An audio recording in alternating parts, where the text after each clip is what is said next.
And now, you're tuned in to RBLR, the home of Tampa Bay's Reveler Sports. Ahoy, listeners. Welcome into RBLR BUCS. I'm one of your hosts tonight, Musab, and I am so pumped to be here with you all listening in. And what a week it's been for our Tampa Bay Buccaneers. They are now 6-2, time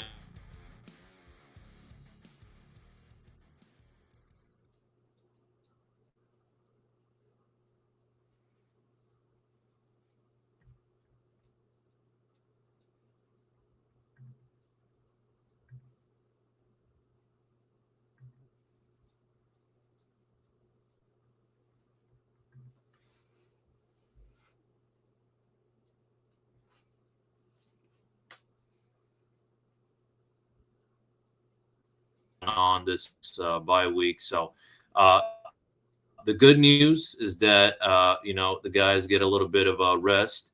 And unfortunately, the bad news is there is no Buccaneers football. So, you can hopefully catch some college football or maybe some other NFL matchups this weekend. But before we jump in, a huge shout out to the rest of the RBLR crew, holding it down behind the scenes, from our Rays, Lightning, Sun, Rowdies, even our USF Bulls. All right. So, of course, listeners, I want to give you a reminder, as I always do. We want to hear from you. Seriously, drop your thoughts, your reactions, your feedback. However you're tuning into this, we're all ears, especially during this week, during our little bye week reflection. So, and also, hey, if you love what you hear, smash that like and subscribe button and make sure you stick around. So, enough from me for a moment. Okay, it's time to bring out the rest of the RBLR Bucks crew tonight. All right, first off, the man who knows the game like the back of his hand, the one bringing in the heat, the insight, and some straight-up football vibes, Mr. Zach Blaine. How are you tonight? Man, I'm doing fantastic. I feel special. I'm in the middle tonight. It's a pause. I'm here. It's been fun. No, man, I'm excited to talk football, but it's been a good week so far. I'm happy. Yeah, honestly, it's nice to know. Of course, yeah, we got that bye week, but it was a much needed win, and I'm just kind of excited that it was also we're making a little bit of history. I mean, as I mentioned already with that 6-2 start, that's rather refreshing as a Buccaneers fan. So now joining us as well is coming straight hot from the press box, and he is ready to break down every stat, every play, and every story from the Bucs' latest battle. Give it up for Mr. Tyler Vassallo. How are you, man? I'm hanging in there. Yeah, I'm glad to hear that. Well, real happy to have you join, man. And no, for sure. And listeners, if you haven't checked out Tyler's articles already, please do. It's got some real good juice and, everything you need to know. So if you've never picked up a football or never watched football before, I guarantee you after reading a couple of Tyler's articles, you'll be just as knowledgeable as us. So at least I think that's. Sometimes I got to go back and explain what a stat actually means before I start talking about it, because I forget that other people just they don't think about football that way necessarily. Yeah. No, man. There's an art to it, man. I'm still learning as much as possible. And, even with this, lovely Buccaneers win, there was still some things to learn. But let's talk about, the win. I mean, it was just, I want to start off with just a defensive, absolute, kind of highlight reel. I mean, Todd Bowles was cooking it up. I mean, our Buccaneers defense with 5 sacks, 4 takeaways, 2 turnovers on downs. I mean, we were shutting down the Saints team. So I want to kind of hear, both of y'all's quick reactions. First off, we'll go off with Zach. What are your overall thoughts on the game? I mean, the Saints are bad. You know what I'm saying? So, I mean, we can't be like, oh my God, we are so back and, we got this, we can't do that. But I mean, there's always positives to take away, of course. I mean, we could do that if we wanted to. As dumb as it sounds, I've seen Carter said something that kind of struck a chord in the group chat where, we've seen Mitch Trubisky tear up this defense. So nothing would surprise me at this point. It was a great great defensive game. Should have been more points scored on some BS calls on the refs' end, but it is what it is. I don't want to get fined or anything, right? But none of it was as bad as the Giants getting that fumble on the tush push, but that's hearsay. But yeah, no, it was a good game all around. Honestly, it was just I'm trying not to put too much stock in the defense because this is one of the best pressure to sacks we've had in a game. But again, it's the Saints, so I'm trying not to put too much weight into it because I want it to be like this is the team that we're going to have.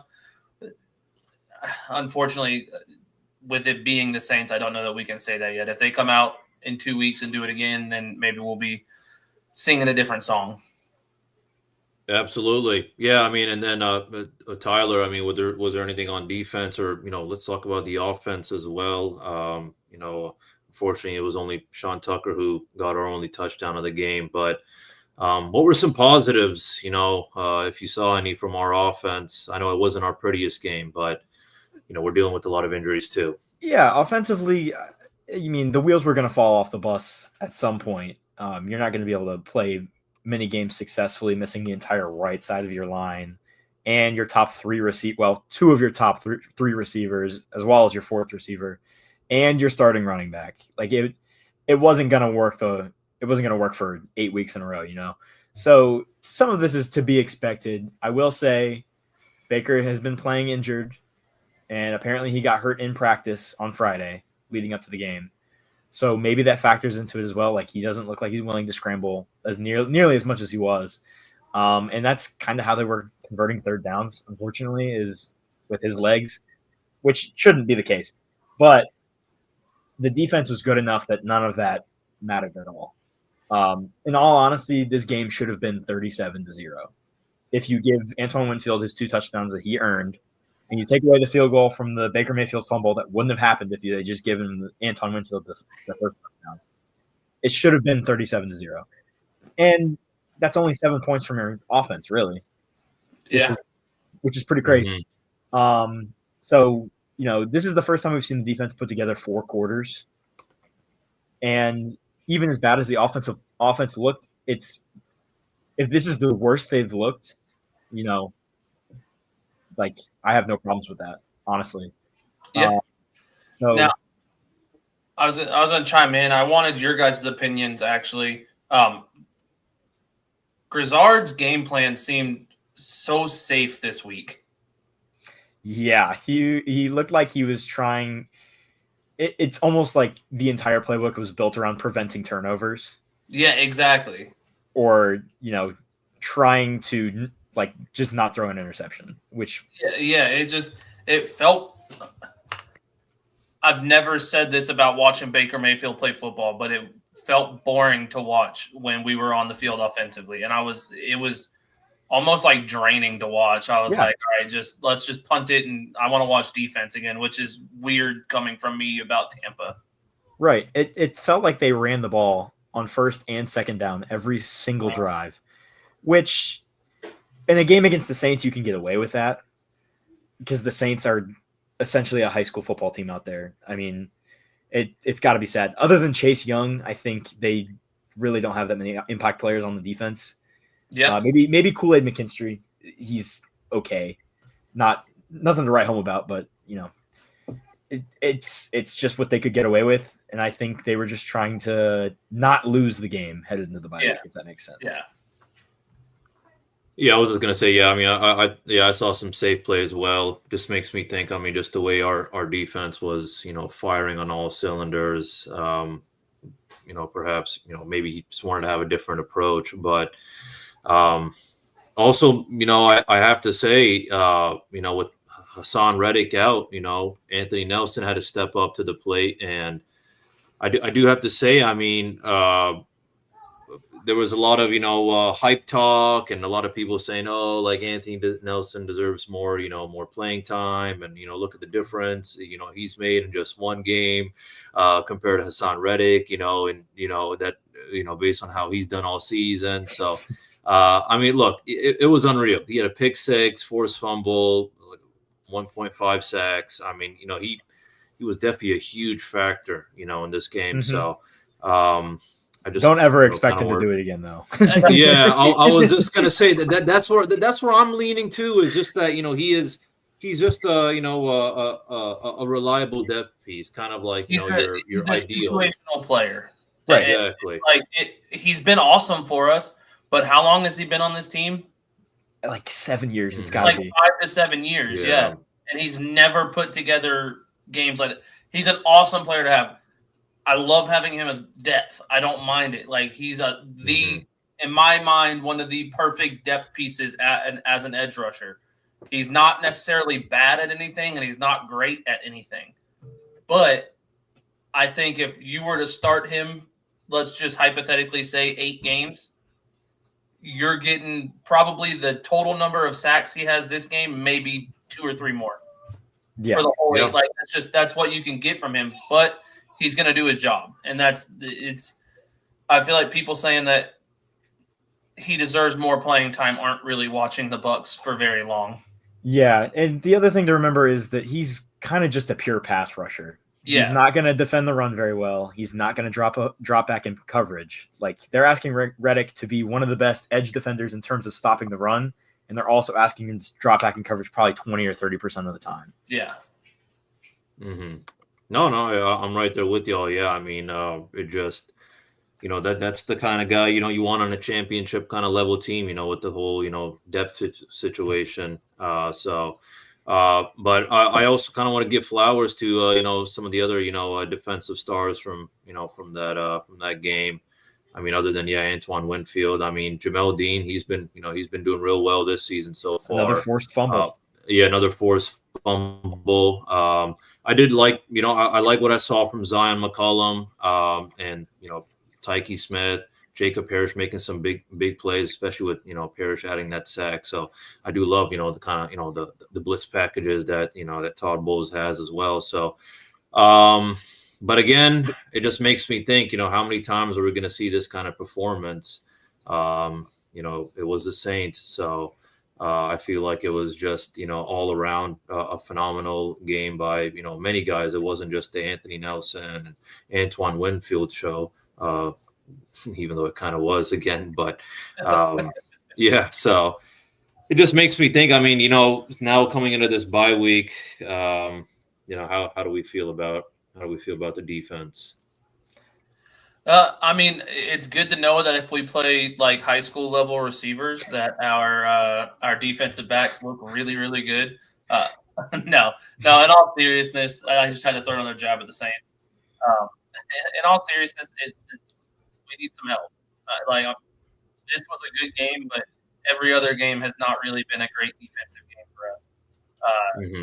And I don't think that we can sit here and comfortably say our defense is back, we're good, like we don't need any pieces. I think that's insane to sit back and say that, in my opinion. Yeah, I definitely think they need to make a move. I'm not quite sure which of the moves you make, because you can't add depth at every position, obviously. So it's kind of prioritizing which one at this point, whether that's middle linebacker, guard, receiver. It's probably one of those 3. I don't really see them making a move for an edge rusher. I've seen some people asking for it, but I don't see them making a move for anybody. That is also true. I think the last time they made an in-season trade was the Super Bowl year. But when it was for got hurt, they traded for McClendon. Right, who played like 8 snaps. So doesn't matter. That trade won them the Super Bowl. Yep, it sure did. Even though Vita Vea came back later that year. Irrelevant. Yeah, there's definitely some things like that to think about. With I feel like there's a couple of holes, and I mean it doesn't help with all the injuries we have. But I just before we kind of go on to the second half, I mean, was there anything else from the Saints game to take away? I have to say, it was nice seeing Chase McLaughlin. He looked real good out there. Special teams looked pretty solid. Special teams player of the week. Yeah. Oh, yeah. Special teams player of the week, as well as Anthony Nelson. Yeah. And it would have been Antoine Winfield if they would have given him his 14 points there. Exactly.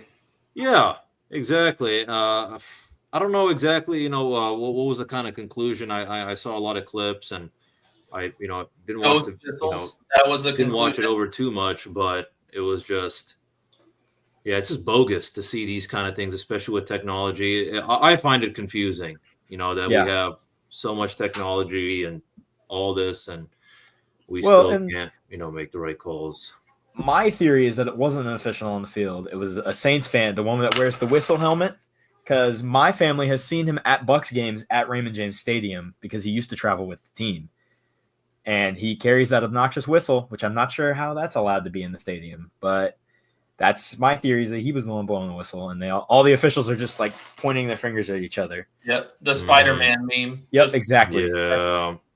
Yeah, they ought to know. I mean, they ought to know who that guy is or something, or they should have caught it. It's just that's a good theory. whatever. I like that. It's just Saints fans being Saints fans. I actually, yeah, I saw a lot of posts, and I did see, I think, a post or two about actually, yeah, the whistle man. Mm-hmm. That's what we'll call him. So Whistlegate. Yeah, yeah, Whistlegate, exactly. And even if my thing is, even if you follow the referee's story and they inadvertently blow the whistle early on the first Antoine Winfield play, why would you also blow it early on the second Antoine Winfield play? That doesn't make any sense. You knew you made the mistake the first time, and you made the mistake a second time. That official should be fired. The entire crew, honestly. Get him out of here. I saw the SEC suspended a referee earlier this year. The NFL should be doing the same thing. They need to start cracking down on those things because it's fire the refs, get bogus. the touch out of football. Yep. Yeah.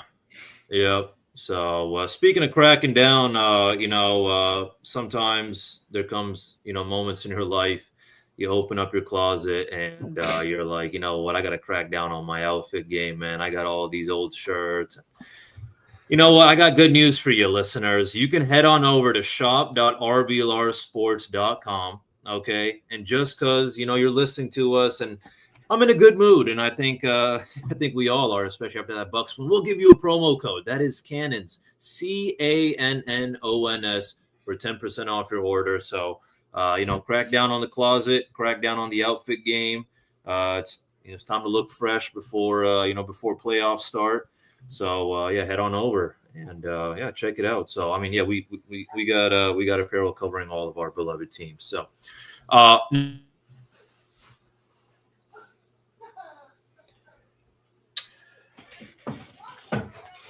So realistically, Tyler, what with us being in the bye week, our bye week is the halfway point of the season. What do you give? What do you give as a grade for our first half of the season? I would say it's probably somewhere between. I would say safely that it's a B. I think I could probably make an argument that it's a B plus. Just circumstantially, this first half of the season has not been easy at all, and to be 6-2 is incredibly impressive. I wrote my schedule mock-up of what I thought the season would go like, and I had them at 7-1, and even then I was like, no, not really. But the only loss I had them, the only game I had them losing was the Lions game, and they just about hung in that game, and they hung in with the Eagles too. Yeah, for sure. So they are a couple of lucky bounces away from this team being 8-0 going into the bye week. Honestly, without all these players that play significantly, Keeft, even Cody Mauk, Luke Gadecki, Chris Godwin has missed a lot of time. Mike Evans is going to be gone until maybe the playoffs. Bucky Irving, we don't even know. Hassan Reddick, we don't even know. Kalijah Cansey might be back for the playoffs, and he's probably the best pass rusher on the team. So to be 6-2 is absolutely miraculous. And I think it's only up from here, even looking at the next half of the schedule.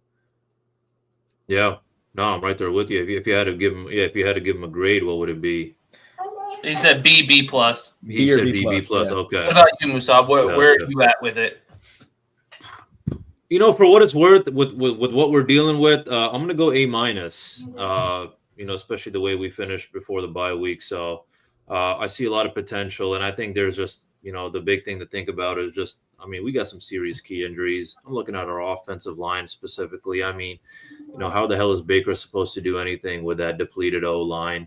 With all due respect, I love my boy Tristan Wirfs, but I mean, even he didn't look that good against the Saints. There was a couple of dinks and doinks, but it's definitely, I feel like we're still hanging in there, but it's going to be a little bit tough after this bye week. We got some real good competition, but I'm gonna go A- though. What about you, Zach?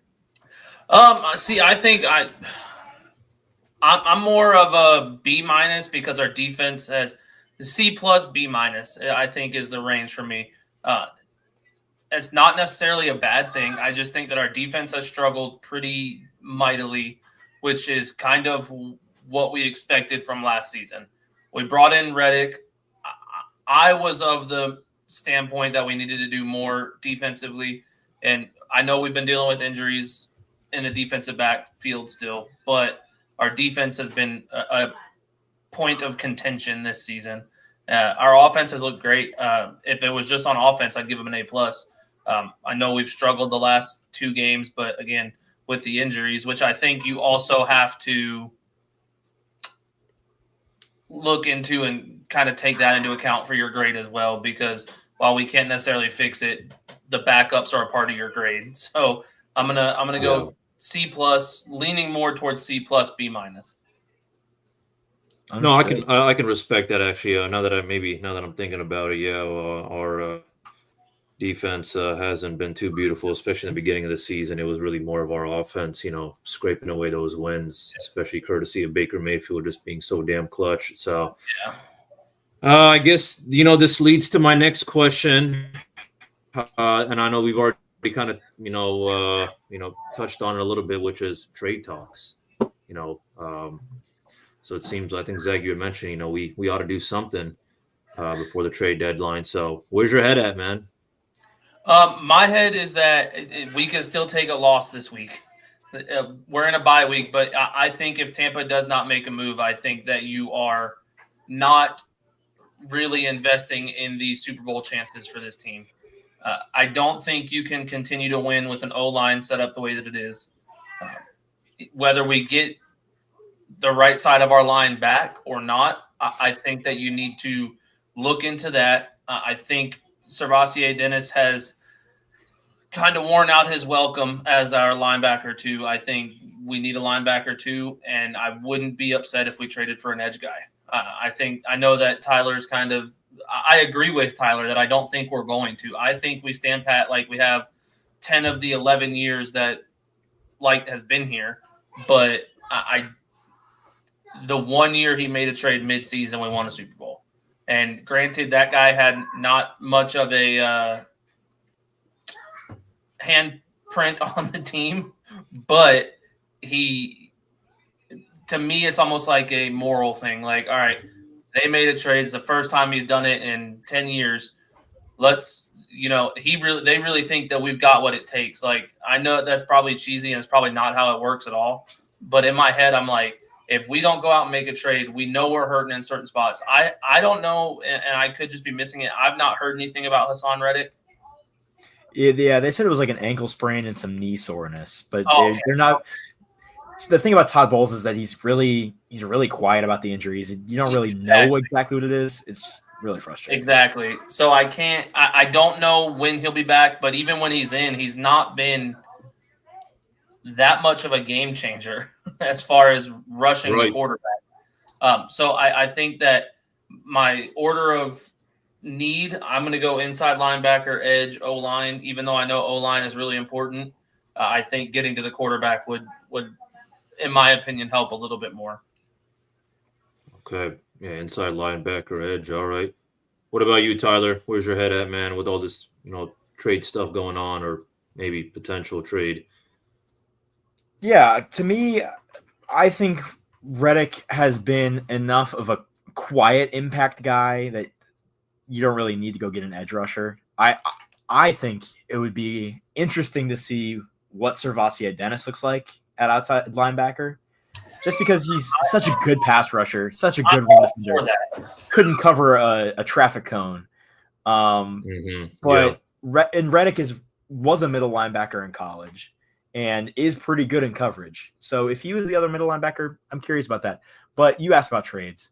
So the thing is, edge rushers are going to cost a ton this go around because you're looking at Trey Hendrickson on the move. You're looking at guys like Myles Garrett I've seen floated around, even though he just signed a giant extension. And so those guys are going to cost first-round picks or second-round picks, and I don't think Jason Light would be willing to throw money like that around. So I don't think edge rusher is likely at all. I wouldn't, if you're going to hand Myles Garrett in this year, sure, I'll take it. But it's just going to cost too much. The sneaky one that I've been looking at have been guard and wide receiver.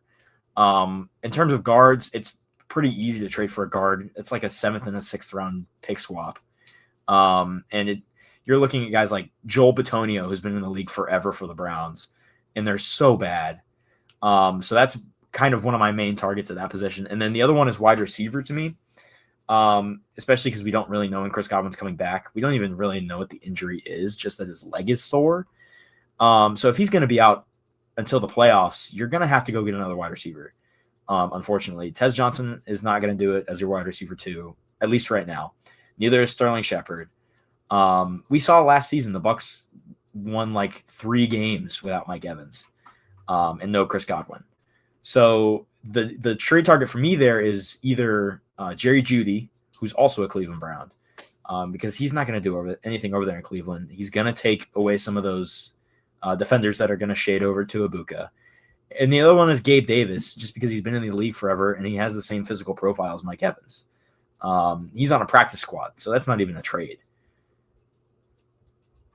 I like it. I like it a lot. I was just going to ask you, Zach. I mean, were there any names, in your head that you were thinking for inside linebacker, edge? Yeah, out of Miami, Jordan Brooks. I think. Yeah, I was just going to say I've seen that name. I see. I'm of a different mindset. I think that Tez Johnson could be a good wide receiver too, but you need to have someone that can also take some of the double teams off of Amika, and I don't know if that's Tez Johnson right now.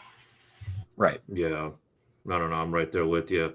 And it's also just it's pretty interesting to see, our offense relying on 2 rookies, Tez Johnson and Egbuka. Hey, but shout out to Tez Johnson and Egbuka. They're both in the top 10. I believe actually Egbuka leads rookies in receptions and or receiving yards, and then I think Tez Johnson actually is at 10. So Tez Johnson is right behind Matthew Golden, who was a first-round pick. Yeah, that's kind of embarrassing for the Packers. It's wild. He has been such a non-factor in Green Bay. It blows my mind, dude. If he could just catch the ball, yeah. We got like a Kadarius Toney situation over there, and that's why I say I truly think that Tez could be a wide receiver too, and I think he's good enough to be a wide receiver too.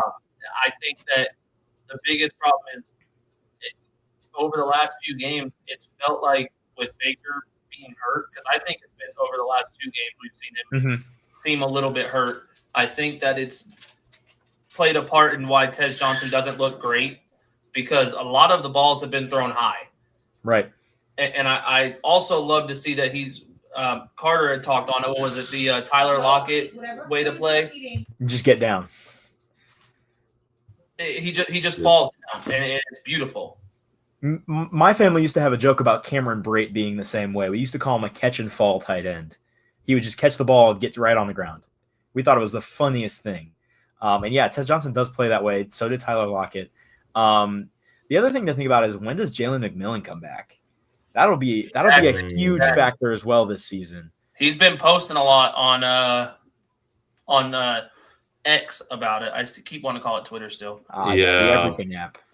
Yeah, he's been posting a lot about it, talking about it's going to be an epic comeback and blah, blah, blah. So I think we might be getting closer than some people realize. God, I hope so. I also saw Luke Gadecki is not in a boot anymore.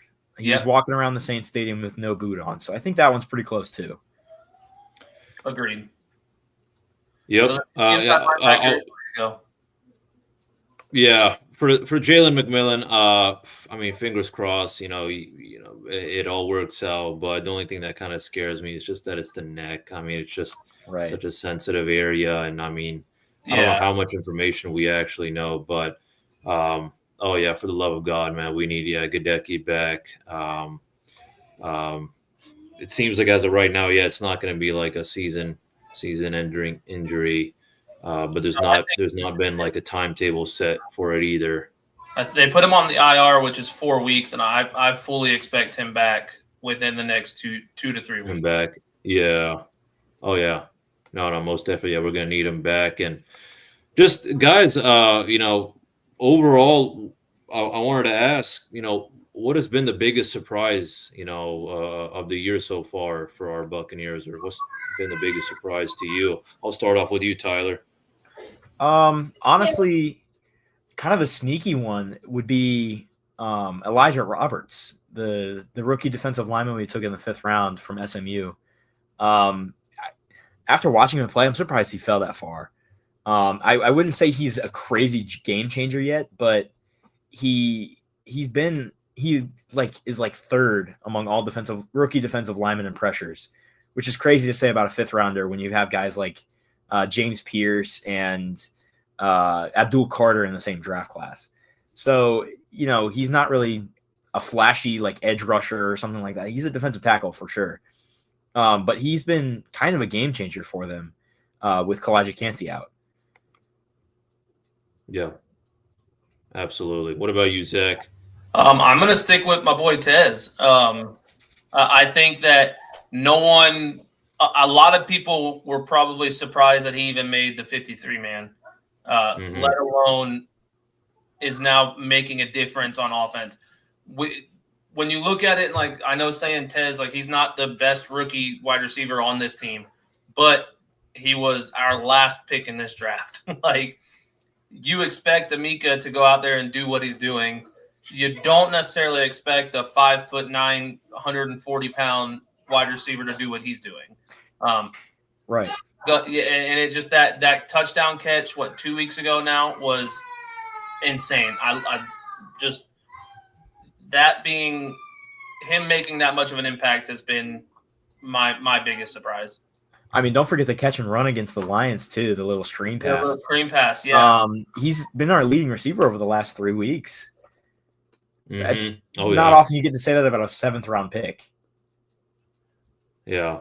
No, I guys, I kind of want to piggyback off of this, kind of little rookie train we're going off of because, I love what I've seen from Elijah Roberts. I mean, I remember, watching tape and discussing, when we first got him, him being a versatile defensive lineman.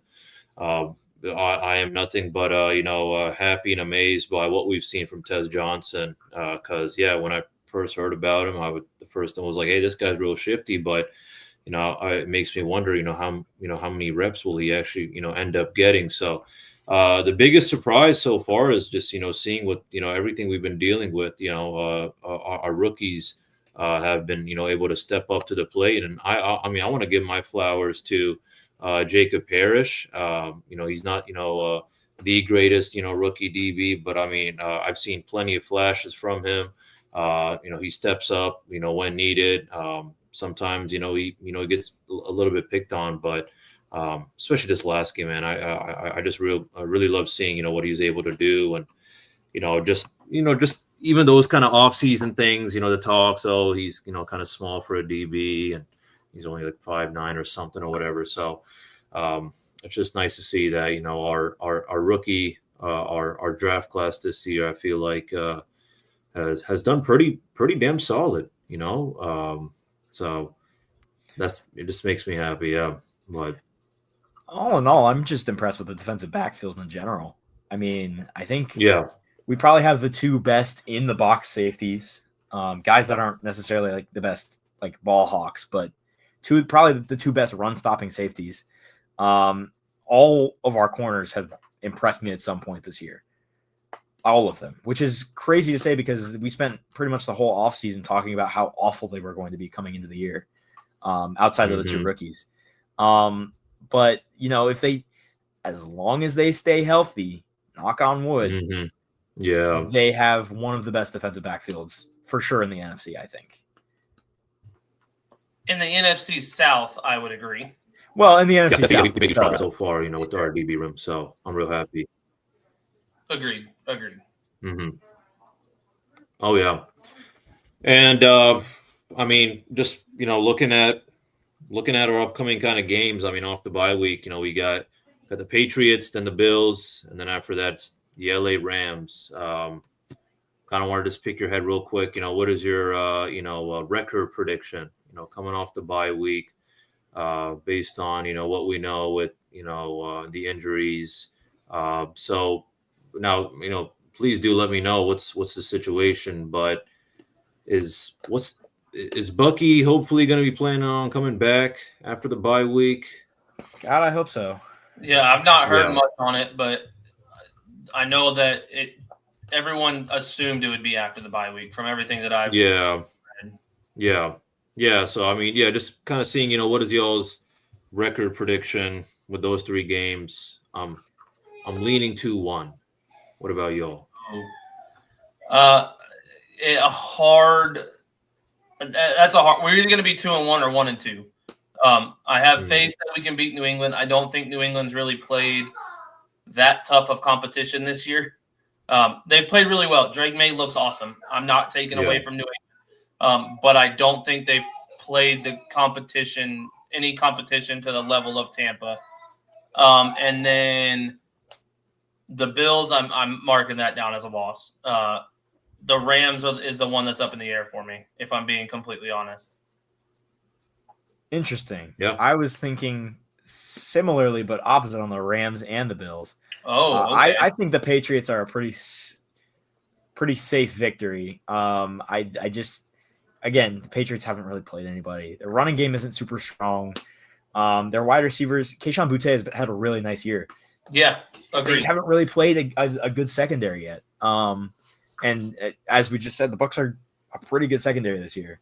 And so I think if the defense plays anything like they did against the Saints, that we'll be able to win that game for sure. I think that the Bills are just one of those teams where, especially if Bucky Irving is healthy, I think we can win that game.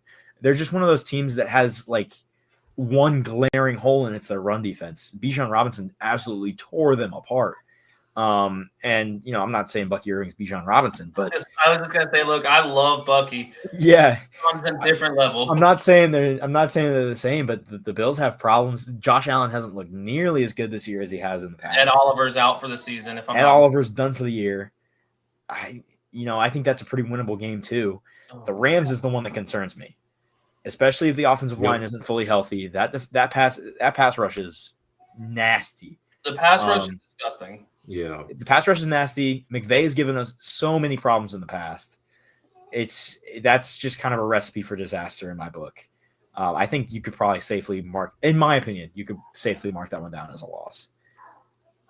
Okay, yeah. See, I guess my concern with Buffalo is the Tampa's inability to get pressure, right, or to get sacks, because Josh Allen is the best quarterback we've played all year, without a doubt, and it's not even close in my opinion. So he's also really good at moving the ball with his legs, and that is something that Tampa struggles with pretty regularly. Anytime we play a mobile quarterback, they usually have a big game against us. Mobile quarterbacks and pass-catching running backs. Exactly. And I will also say I think James Cook is one of the best running backs we've played all year. And we've played some good running backs this year, too. Exactly. So I think that it's going to be a test. I do think that their defense is going to allow us to score points. That part I fully agree with. My issue is I don't think that our defense is going to be good enough to stop that offense. Right. That's really the question. Yeah, so I'm leaning more towards 1-2 out of this, and then I think we have a legitimate shot to win out the rest. Yeah, that's the good news. That's the good news. So, yeah, in my opinion, worst case scenario, we finish the season 13-4. Right. I'm fully with you. there's always a shot we drop a game against the Falcons. Yeah, and I'll still take 12-5. I'm cool with that all day. Oh yeah, Yeah, without a doubt. yeah. I think that's definitely the good news. This is the hardest 3-game stretch, I think, probably in the on the schedule. Yeah. And then it's all like, pink fluffy unicorns after that. I mean, you got Panthers twice, the Saints, the Dolphins, Yeah. the Cardinals. The Dolphins. It Dolphins might have a pays. It different pays to be. coach. It pays to be part of the NFC South. So For yeah, sure. I mean, yeah, I'm right there with y'all guys. I could see. I could definitely see a 1-2 situation happening. I'm hoping it's 2-1. Who knows? It can always be 1-1-1. You know what I'm saying? So, but guys, now I mean, I gotta ask. Yeah, I mean, it does get easier after that, and it makes me wonder. I feel like, is the NFC South race already over? That's a great question. The Falcons are kind of one of those weird teams where they beat really good teams and then they lose really, really badly to the bad teams. You saw they just got their brakes beaten off by the Dolphins, which is crazy to say. They got blanked by the Panthers, but they beat the Bills. Like, it's just, they're one of those teams that are weird like that. The Panthers obviously beat the Falcons. They're 4-4 right now, aren't they? And they also just lost 40-9 to the Bills. So, if the Bills are a measuring stick game, then the Falcons passed and the Panthers failed, but also the Panthers beat the Falcons a lot. So that's kind of weird. And then the Saints are just kind of in the dumpster. So yeah. Yeah, I think they're definitely already out of the equation. I'm curious to see how it goes on with the Panthers and Falcons. But, yeah, Zach, what about you, man? Where's your head at with this NFC South race? I'm pretty confident the race is over. I think Tyler kind of nailed or hit the nail on the head when he said that, like, the Falcons are one of those teams that it's just weird. It's like they play really good against really good really good against really good teams, but then they play like the worst of the worst team when they play bad teams. It almost feels like they play down or up to whoever their opponent is. So I don't have faith that they can go 500 over the next 9 games. And then the Panthers, they're kind of like the Saints. They're just the Panthers. Like, I think that they're going in the right direction. But I also think that I watched some of those games and Dave Canales he confuses me sometimes, man. Yeah, there's seems to be a lot of Josh Grizzard in Dave Canales. Oh, 100%. It seems there's like a pattern growing. Oh yeah, for sure. They love to run the ball on first down, man. They really love it. Like, come on, you don't have your starting running back. Stop it. Or running the ball 5 times in a row from the 1-yard line. Oh, Do something else. Do something else. Yeah. Oh. And they almost did the same thing later in the game. Like, yeah, exactly. Yeah. Like, literally anything else, and I'll be okay with it. Yeah. I know. I don't even care. Just don't run the ball again. Or don't throw a goal line fade for Sterling Shepard. That too. But well, listeners, I mean, if you want to, and go ahead and get your Buccaneers NFC South champion pre-order, because I think we're all feeling good about it. So that is now basically the end of our show now. But Tyler, Zach, thank you so much again, for joining me, seriously. And, I'll always love your insights, and shout out to our listeners, however they're listening to this. We really do appreciate you and, all your support. So the good news is that there is no bye week at RBLR. So we will be back next week to, again, dig deeper and, get a little preview action as well against the Patriots. And hopefully, we maybe get some good news. Fingers crossed, no bad news. But yeah, so that being said, thanks again for listening. And as always, go Bucks. Bucks.